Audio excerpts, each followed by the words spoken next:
11th physics में बल को परिभाषित किया जाता है। 11th फिजिक्स में बल को जो परिभाषित किया जाता है वो दो तरीके से परिभाषित कर सकते हैं आप। एक होता है थ्योरेटिकली डेफिनेशंस आप दे सकते हैं, और दूसरा होता है न्यूमेरिकली, जिसको आप ना फॉर्मूला के बेस पर परिभाषित करते हैं। तो ये दोनों फार्मूले में क्या डिफरेंस है और इससे क्या क्या बेनिफिट्स होते हैं वो हम लोग देखने वाले हैं। तो सभी को मेरे नमस्ते, ग्रेट मॉर्निंग। आइए स्टार्ट करते हैं बल की परिभाषा। पहली जो परिभाषा बताने जा रहा हूं वो थ्योरेटिकल परिभाषा है। देखिएगा बल किसे कहते हैं, बल की परिभाषा हम समझने जा रहे हैं। बल का क्या डेफिनेशन है। आपने देखा होगा बल, जिसके लिए हम एक सामान्य शब्द का प्रयोग करते हैं, ताकत शब्द का प्रयोग करते हैं। बल फिजिकल वर्ड हो जाता है, बट सामान्य जीवन में आप बल के लिए कौन सा वर्ड यूज करते हो? ताकत वर्ड का यूज करते हो। अब कल्पना करो कि ये जो बोर्ड के साथ जो दीवार है, मैं इस पर ताकत लगा रहा हूं और मैं ये कोशिश कर रहा हूं कि ये जो बोर्ड है और उसके पीछे जो दीवार है वो हट जाए। तो देखिए मैं पूरी ताकत लगा रहा हूं, यहाँ पर जोर जोर से ताकत लगा रहा हूं, बट ये दीवार है वो हटने का नाम नहीं ले रहा है। लेकिन हाँ, मैं प्रयास जरूर कर रहा हूं मैं, ठीक, लेकिन हट नहीं रहा है वो बात अलग है। तो ताकत लगा करके मैं इस दीवार को हटाने का प्रयास कर रहा हूं। दूसरे कंडीशन में देखिए, मेरे हाथ में यहाँ पर चॉक स्टैंड रखा हुआ है, मैं इस पर ताकत लगा रहा हूं। जब मैं ताकत लगा रहा हूं तो देखिएगा ये हटते चले जा रहा है अपनी जगह से, ठीक। इसका मतलब मैंने ताकत लगाया तो वस्तु जो है अपने स्थान से क्या हो गया है? हट गया है, अर्थात मैंने जो प्रयास किया वो सफल हो गया है। यहीं से आपको पता चलता है बल की परिभाषा। तो बल जो है इन वस्तुओं पर, इस वस्तु पर मैंने बाहर से लगाया, इसी कारण से बोलते हैं अपन लोग क्या है, ये बाह्य कारक है। और जब हम बल लगाते हैं तो क्या प्रयास करते हैं कि वस्तु की, जब भी हम बल लगाते हैं तो हमेशा इस बात का प्रयास करते हैं कि वस्तु की स्थिति में क्या हो जाए? परिवर्तन हो जाए। वो बात अलग है कि पूरी तरह से ताकत न लगने से वो प्रयास सफल नहीं होता, बट इतना फिक्स है कि बल कैसा है? बाह्य कारक है, और इससे हम क्या प्रयास करते हैं कि वस्तु की स्थिति में परिवर्तन हो जाए। तो परिभाषित कैसे करेंगे बल को? शाब्दिक रूप से दिखेगा, बल वह बाह्य कारक होता है जो किसी वस्तु की स्थिति में या तो परिवर्तन कर देता है, जैसे कि यहाँ पर देखिए ये तो परिवर्तन कर दिया स्थिति में, या तो परिवर्तन कर देता है या तो परिवर्तन करने का प्रयास करता है। जैसे इस दीवार को मैं धक्का दे रहा हूँ, बोर्ड को धक्का दे रहा हूँ, हिल नहीं रहा है, बट मैं प्रयास जरूर कर रहा हूँ। अगेन बल की परिभाषा, बल वह बाह्य कारक होता है जो किसी वस्तु की स्थिति में या तो परिवर्तन कर देता है या तो परिवर्तन करने का प्रयास करता है। क्या कहलाता है? बल कहलाता है। ये इसका थ्योरेटिकल परिभाषा हुआ। अब बोलते हैं बल के क्या क्या प्रभाव होता है, बल से क्या प्रभाव उत्पन्न होता है। दो प्रभाव तो आपको परिभाषा से मिल जाएगा, क्योंकि आपने बोला है क्या? बल वह बाह्य कारक है जो किसी वस्तु की स्थिति में परिवर्तन कर देता है या परिवर्तन करने का प्रयास करता है। तो यहां से दो प्रभाव कैसे पता चलेंगे? इसका मतलब यह है कि बल लगा करके किसी वस्तु की, बल लगा करके किसी वस्तु में हम गति उत्पन्न कर सकते हैं। दूसरा, बल लगा करके गतिशील वस्तु में, गतिशील वस्तु को आप विरामावस्था में ला सकते हैं।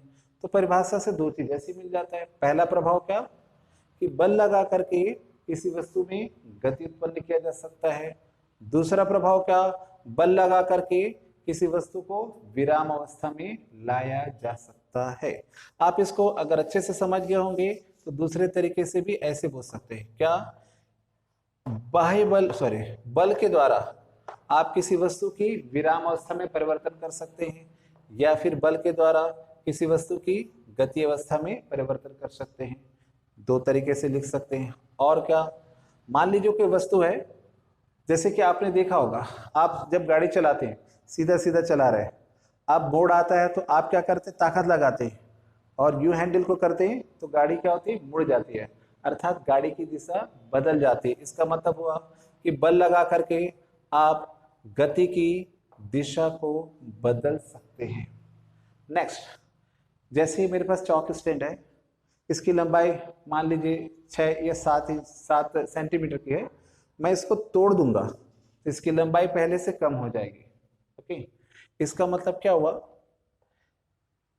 या फिर आप बोल सकते हैं कि मान लीजिए आपके पास कोई गोल वस्तु है, मैं या फिर लंबी वस्तु है, तो इस गोल वस्तु या लंबी वस्तु पर बल लगा करके मैंने तोड़ दिया मतलब क्या कर लिया, उसके आकार में परिवर्तन कर दिया। तो बल के ये सब प्रभाव होते हैं। फिर से क्या क्या प्रभाव है, हम किसी वस्तु को विराम अवस्था से गतिशील अवस्था में ला सकते हैं। दूसरा मैंने बताया किसी वस्तु को गतिशील अवस्था से विराम अवस्था में ला सकते हैं। दूसरा, गतिशील वस्तु की दिशा बदल सकते हैं और वस्तु के आकार को आप बदल सकते हैं। ये है बल का प्रभाव। तो ये था बल का शाब्दिक परिभाषा, थ्योरेटिकल परिभाषा। अब आइए जानते हैं बल का एक अन्य परिभाषा जो है वो हम लोग समझते हैं। देखिएगा बल की परिभाषा,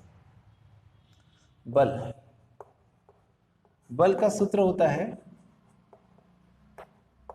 द्रव्यमान गुणित त्वरण। यहां से एक परिभाषा बोल सकते हैं, किसी वस्तु के द्रव्यमान और त्वरण के गुणनफल को, किसी वस्तु के द्रव्यमान और त्वरण के गुणनफल को क्या कहा जाता है, बल कहा जाता है। बल को प्रदर्शित करते हैं हम लोग F से, F फॉर फोर्स होता है। द्रव्यमान को प्रदर्शित करते हैं हम लोग M से, और त्वरण को इंग्लिश में एक्सीलरेशन बोलते हैं। इसी कारण से प्रदर्शित किससे करते हैं, A से। तो हमारे पास बल बराबर सूत्र आ जाता है F = ma। ये है यहाँ पर न्यूमेरिकल परिभाषा।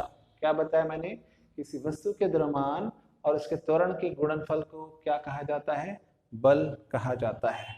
बल के मात्रक के बारे में देखते हैं। ऐसा पद्धति में बल का जो मात्रक है वो दो मात्रक होता है।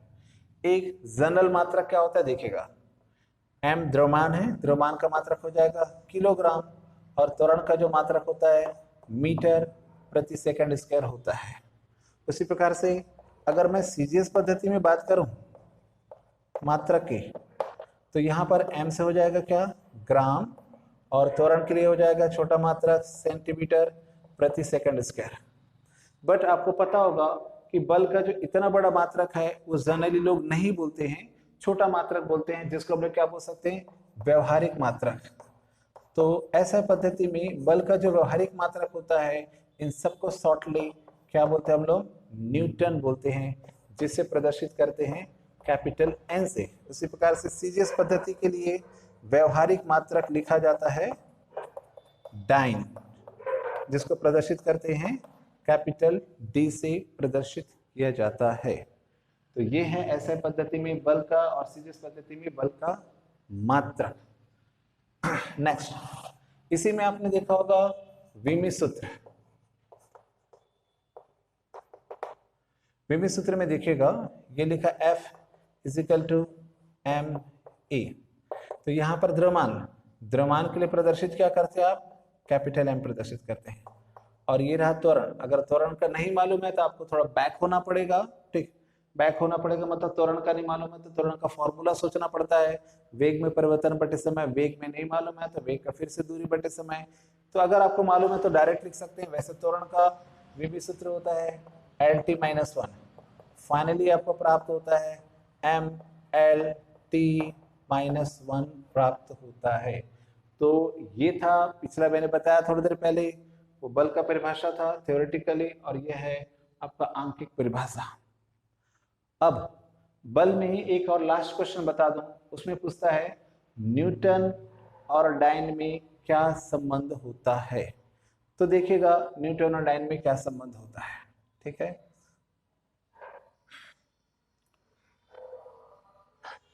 मैं समझता हूं कि न्यूटन और डाइन में क्या संबंध होता है ये मैं नेक्स्ट वीडियो लेक्चर में बनाऊं, क्योंकि ये दो जो है परिभाषा वो अभी के लिए पर्याप्त है।